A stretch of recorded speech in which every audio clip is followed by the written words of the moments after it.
welcome back. I am back from an extremely long hiatus, and I do realize it's been a really long time, and I apologize to my subscribers for that. I have been going through like some of the worst stuff that anyone doing this kind of stuff would possibly want to go through. I lost my storage drive that contained all of my music for the past 5 years. It was a catastrophic failure. I thought I had a backup. Actually, I did have a backup. I had 2 backups, but the software that I was relying on to do my backups was failing me, and I didn't realize it until it was too late to fix it. So here I am without any of my music that I've been creating for the past 5 years. So I've been working on just trying to get back into the groove of building and working every day, making something. And it's been really hard, been in a really dark mood, and the music that I'm making sounds really dark and I hate it. But I figure I have to work through it until I can get out of the mode that I'm in. I have been also trying to get back into the groove of my semi-hybrid Eurorack adventures, which never were really a true dive into Eurorack, and it never will be. I really like my Zero Coast, so what I've been doing is pairing it with alternative things that allow me to continue to learn about making sound. So I've got that in the works, and that's really about it. Trying to recover from some catastrophe is a thing, and while my catastrophe is probably not as extreme as some others, it's hurt me quite a bit because I had planned on releasing some music at least sometime this year. I had started siphoning through all the stuff that I had worked on throughout COVID and after COVID, and I was trying to pull together like something cohesive, and for sure those plans have been wrecked. So as far as the channel,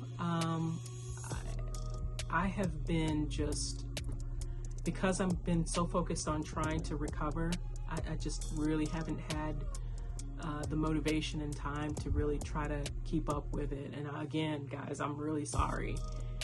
I try to post from time to time when I'm working on something that, you know, some of it is just because I'm just not there yet, is not sounding really good to me. And I'll play you a couple of things that I've been working on. I figured since I'm delving back into trying to do more sound design stuff, I'd share some of that stuff.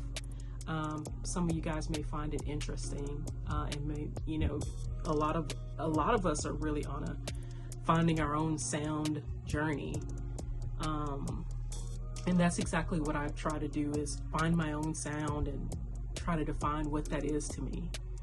I'm still doing a lot of R&B, kind of hip-hop, kind of trap music kind of stuff. I tend to lean in that direction. That's the direction I really like, but I'm also trying to still learn guitar, and I want to implement that into my music and really start doing more guitar style stuff that blends with that. And it's just been a really slow process, and learning an instrument, well, at least for me, when I first started learning how to play piano, it was always a process for me doing that then as well.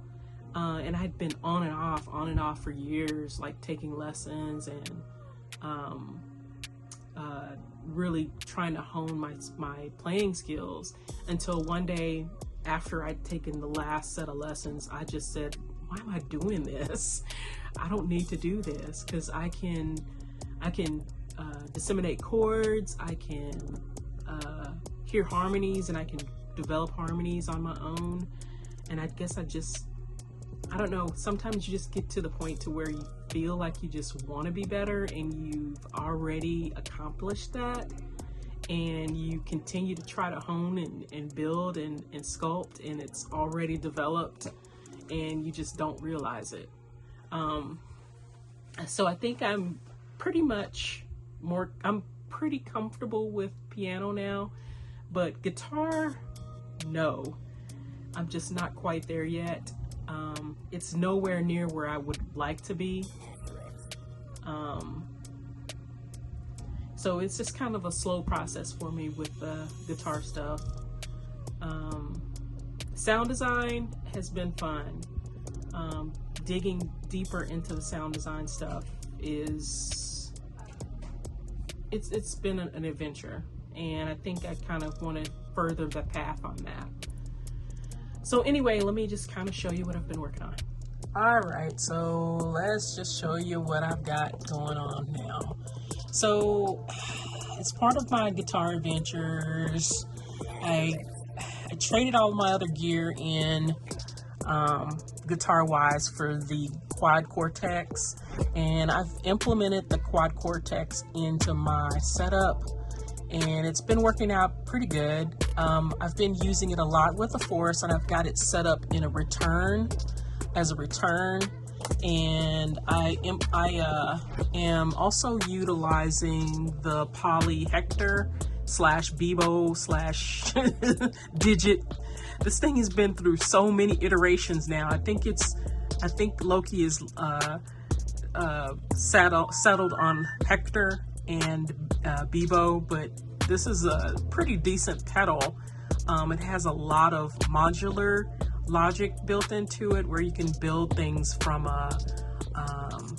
like a modular kind of setup, but in a guitar pedal. I've also upgraded to the H90. I traded in one of my H9s that I used to have for this one, because it gives me two for the price of one. So I really love Eventide's art algorithms. It really is nice from a pedal perspective. This thing can do so much. People are kind of going goo goo gaga over the hologram microcosm, but this thing is way better than the microcosm. You can do so much more. Of course, I've been using the blue box. I've used that from day one. But I've got 3 of these things now. I just can't get enough of them because of how flexible they are. It gives you 12 mono ends, which you can pair it in by using the TRS cables to make them stereo. So you'd have 6 pairs of stereo jacks. Also, I have started using this thing, the OP1 Field. I know, I just, for a long time, I just settled on not wanting to screw around with this thing because of the price tag, but Zounds has it, and the American Music Supply has it, where it made it like more affordable for people to purchase because you can do it on a plan. So I opted to do a Zounds with it, or an American Music Supply thing with it. I do a lot of my gear through Zounds and American Music Supply, as well as Sweetwater, because they give you the option of being able to pay out over time. And that works for me. I don't buy a whole bunch of stuff at once. Trust me, the stuff that you're seeing is a culmination of years of swapping, trading, collecting kind of stuff. If I was rich, this setup wouldn't look like this. It wouldn't look like this at all. It'd be crazy, very crazy. I also have picked up the Zoya, or in the Eurorack version, it's called Zemu. It is a learning experience. It's like a combination of an effects pedal mixed with a synth and Eurorack kind of modular synthesis. So I'm still learning this one because of how complex it is. It has that tiny screen that gives you just about enough information to be goo-goo. But I'm still learning it. But of course, the thing that I started my adventures into Eurorackdom, I actually racked into Eurorack. So this is an Arteria Micro Brute 6 case, and I was able to modify my Zero Coast that had actually been down for a while because of the problem with the MIDI module side. And come to find out, I had to reflash the firmware to it to get it back working again. And once I did that, it's the MIDI light started working, and now I'm very happy because I can utilize it again, because I had really been missing using this thing, because it's like my favorite piece of geek gear with all these crazy cables and all that stuff. So the thing about Eurorack, some things you find yourself having to make, and I could never find a MIDI through box or a MIDI through card, but I found a MIDI through card on one of those DIY forums, and you have to actually put the thing together. So I bought 2 of them, and let me tell you something, that was something I'd never done before, and it was quite an experience having to solder all this stuff for these 2 cards. The soldering process was it was crazy. There's lots of circuits and resistors and diodes and all kinds of things on the back of these cards that I've never had to do before, but it was fun. I'm just hoping I won't have to do that again, because that was an adventure for sure. The other thing that I have in here is a bit box. It's a sampler, kind of a sampler for in a Eurorack format. It allows me to trigger samples from here. Also, it has a built-in granular sampler, so I can basically bring in sounds and make sounds. I can also sample sounds in layered format and use them that way, or just use it for triggering. And of course, again, I had to end up getting another blue box, but this is in Eurorack format. The reason why is that I needed a lot of in and outputs for all this stuff that my Zero Coast now has access to. So it gives me more audio connections for my adventure into Eurorackdom. Of course, I've got this open spot, but actually I have cards already ordered for the spot. So I've got a envelope filter that's coming from Rossum. I can't think of the full name of the builder. Rossum is where it's coming from, and then the Oxy Coral, as well as a audio interface for the Eurorack. Because what I plan on doing is doing a hybrid setup with my rack, which is also called VCV rack. And that's what I plan on doing, is to do a combination of this rack with the virtual rack that exists out there. I'd never planned on like going any bigger than that. There's so much stuff that's out there in the VCV realm that it would be impossible for me to run out of ideas with it. So that is where I am as far as building out my mini setup. This thing right here has nothing to do with anything. This is what I use for guitar practice. It's a Trio Plus. It allows me to play in my guitar parts, and it plays back a drum track, and it plays back a bass part. So I have a rhythm track to play along with when I'm practicing. And that's been pretty useful to me as far as building something from a practice perspective. So outside of that, I haven't added anything new in my lab. Okay, so let me just kind of show you some of the stuff that I've been working on musically, and then I'll kind of end this video. I didn't want it to be like stupid long.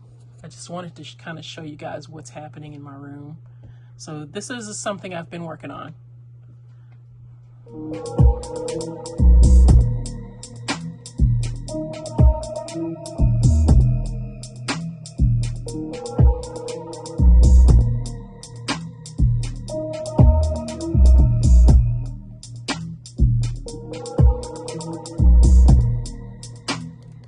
Okay, so let's see. Let's bring up something else I've been working on. A lot of the stuff sounds really dark to me because it is dark. It's coming from a dark place. Let's just be honest. If you lost all of your music that you'd been working on for 5 years, you'd be feeling pretty bad too. I don't think people really truly understand that unless you've been through it yourself.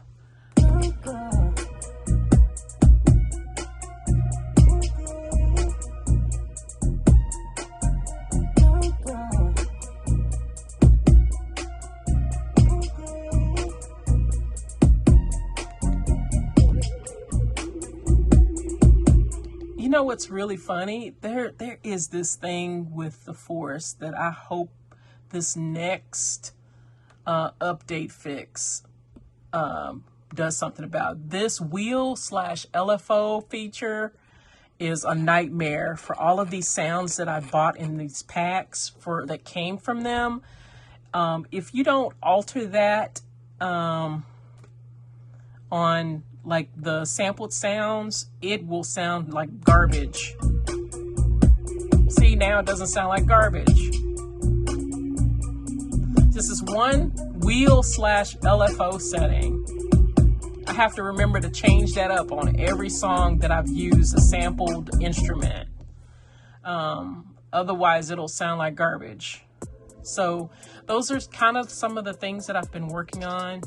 And that is all I've got for you guys today. It's just kind of a mini tour of the room, and just I really appreciate everybody who sticks around and who's hung with me all this time. And I know I don't post as often as I should, and I really apologize for that. I really do appreciate having subscribers. You guys are cool.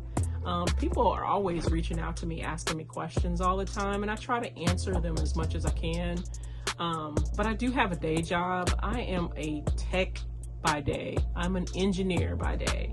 So I work on computers all day long, and sometimes it can be problematic when you're working on computers all day long, looking at a screen all day long, and then having to come back home and look at another screen all night long. So I think I have to find some kind of balance, and I am hoping that I can get back into the groove, get out of the rut that I'm in, and get back on track on a regular video up schedule, as well as music up schedule. That's been really bothering me because it's the one thing that keeps me sane. If I don't do the music, it's like I feel, I don't know, like something's missing in my life. I've been doing it for so long. Even as a kid, I was doing music, playing in local bands and songwriting and doing all this stuff, just not at a advanced level, but I was learning. And as I've gotten older, you know, again, a lot of the stuff that I do and am doing has been like a culmination of things over the years and not just kind of instantaneous. I think people make the assumption that because they see you with lots of gear, and by no means do you need all this stuff to do this. You don't need any of this stuff, really. I was talking to a guy the other day, and he's like, oh, music gear is so expensive. I'm like, you don't need any of that stuff. Just get you a copy of like Ableton and be one with it. And that's all you need. If I had it to start all over again, would I buy all this stuff? Probably not. I think I would just get a copy of Ableton, a good controller, a good keyboard controller, and just be one with it. But it's so hard once you get into this field and really start delving into sound, and I have all these wonderful manufacturers, thank God for them. They come out with all this wonderful gear that all of it is like something new that sparks your creativity, and that's one reason why I've delved into it as much as I have. Gas is it's unreal. I do a lot of swapping and trading, guys. If something doesn't work out, I don't hold on to it for long. Just like the I only had that Machine Plus for maybe 6-7 months. Getting used to the workflow was the first thing with it, and then how slow it was. I did all the updates to it, and it was still just dog slow. And I was really disappointed that they didn't add more instruments to it from the Complete series. Even after all these years, that product has been on the market for probably right at 4 years now, 5, and they barely ported over 3-4 instruments to it. So I was like, no thank you. So that is all I've got. I'll see you guys on the next one.